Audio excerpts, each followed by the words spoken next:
আজকে 1.5 মাস হয়ে গেল। এক সপ্তাহের মধ্যে আমার জয়েনিং লেটার আছে। আপনার কথা মতো 10,000 টাকা আমরা যাত্রে আর কমিয়ে দিই। আমি পাচ্ছি না, আমার জবটা খুব দরকার, বাড়ি ভাড়া দিতে। অন্য কেউ ঢুকে গেছে মানে কি কথা বলছেন? তাহলে আপনি আমার টাকাটা ফেরত দিন। হ্যাঁ, টাকাটা তো দিতে হবে। আমি গরিব মানুষ, তাহলে আপনি ফ্রড। আপনি এরকম অনেক গরিবের থেকে টাকা নিয়ে তাদের চাকরি দিচ্ছেন না।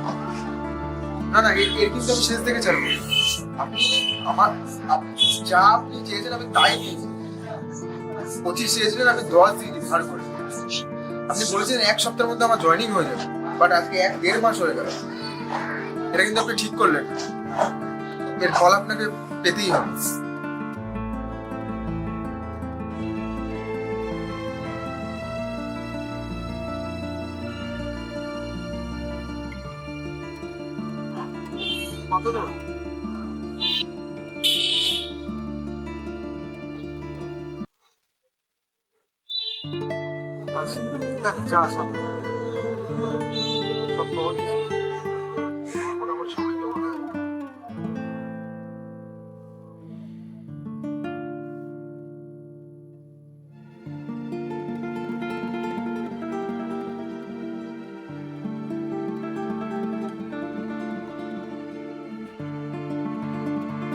Hello sir.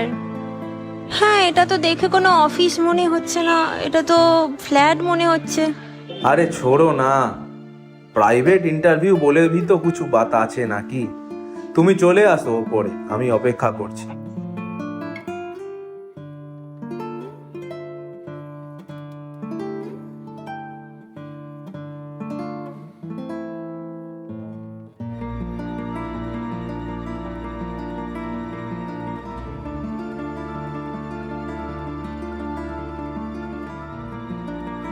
খোলা আছে, আসুন আসুন।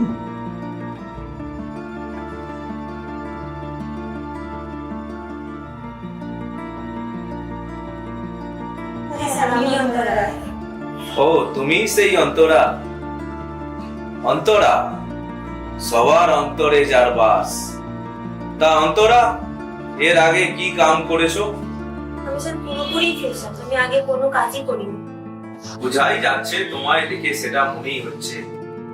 তা আমাদের এখানে প্রচুর কাজ আছে, কাজ করে তুমি শেষ করতে পারবে না। কিন্তু ব্যাপার হলো, তোমাকে প্রাইভেটে ডাকলাম। দেখো, সব কথা তো আর অফিসে হয় না, প্রাইভেট বলে ভি তো এক চিজ আছে নাকি? হ্যাঁ, একটা দেখে এটা দেখলাম ভালো স্যালারিও আছে। দেখো, এই কাজের জন্য যারা ফ্রেশার্স আছে তাদের অন্যদের থেকে আমি 25-30 নিই, তারপর তারা স্যালারি ভালো মতো পেয়ে সেই টাকাটা মেকআপও করে নেয়। কিন্তু তোমার থেকে আমি অত নেব না, তোমার থেকে অত নিব না। তুমি আমায় 10,000 দিও, তাহলেই তোমার কাম হয়ে যাবে। 10,000 টাকা? আমার পক্ষে তো এত টাকা দেওয়া সম্ভব না। আমি যদি চাকরি যোগ্যতার দিক থেকে পারি। সরি স্যার, আমার পক্ষে এত টাকা দেওয়া সম্ভব না। দেখো, কিছু পেতে গেলে তো কিছু দিতে হবেই। আমি তোমায় এই কাজটা দেব, কিন্তু তার বিনিময়ে আমি কি পাবো? তো কিছু তো তোমায় দিতে হবে।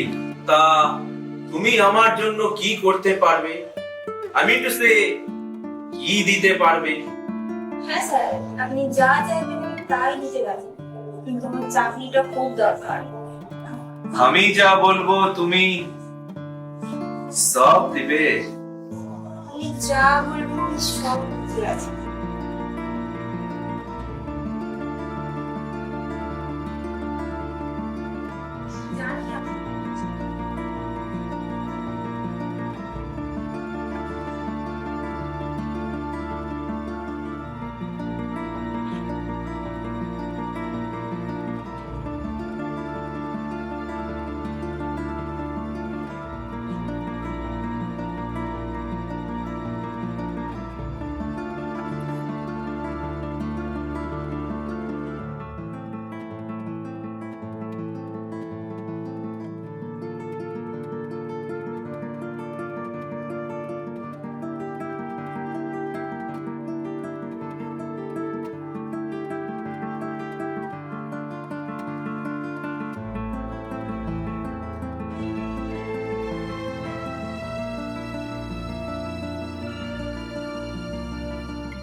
সব দেবে, জয়নিংটা তাড়াতাড়ি করবে।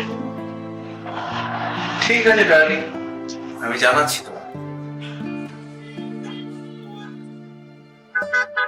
তুমি আজই চলে আসো, তোমার পারফরমেন্সে আমি খুব খুশি। আজ থেকেই চলে আসো। আমি যাব না স্যার, মতলব যাবে তো অন্য কেউ, আপনাকে লকআপে পড়ার জন্য। কি বলছো তুমি?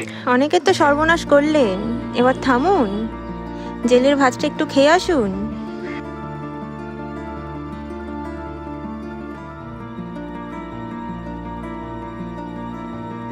তোর কত টাকা নষ্ট হয়েছে? 10,000 টাকা দিয়েছি। প্রথমে 25,000 টাকা চেয়েছিল। আমি জানি না আমার মতো আর কত ছেলে মেয়ের থেকে ও এইভাবে টাকা নিয়েছে। আমার তো মনে হয় স্যার ড্যাম শিওর ও ফ্রডই আছে। তুই চিন্তা করিস না, ঠিক আছে? আমি তো যাচ্ছি, ব্যাপারটা আমি বুঝে নিচ্ছি। শোন, তুই যেটা ভাবছিস ওটা অত সহজ না। তুই যখন যাবি বলছিস, তোকে যদি কিছু করে ফেলে, আমার তো মনে হয় না ওর কোনো অফিস বা কিছু আছে। আর যদিও বা যাস, তুই একমাত্র পারবি মালটাকে পুলিশের হাতে দিতে, কারণ তুই মেয়ে। এমন ভাবে তুই যা, ঠিক আছে, যাতে বুঝতে না পারে তুই কোনো একটা কিছু প্ল্যান নিয়ে যাচ্ছিস। সবকিছু কি এতই সহজ? এরকম 10,000 টাকা কত লোকের গেছে, এটা আমি বন্ধ করতে চাই।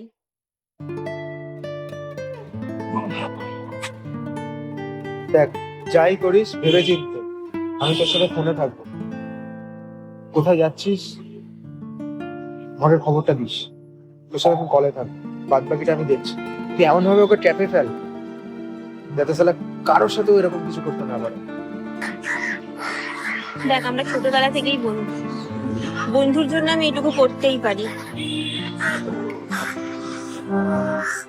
তুমি জানো না আমার ক্ষমতা কত দূর। What nonsense!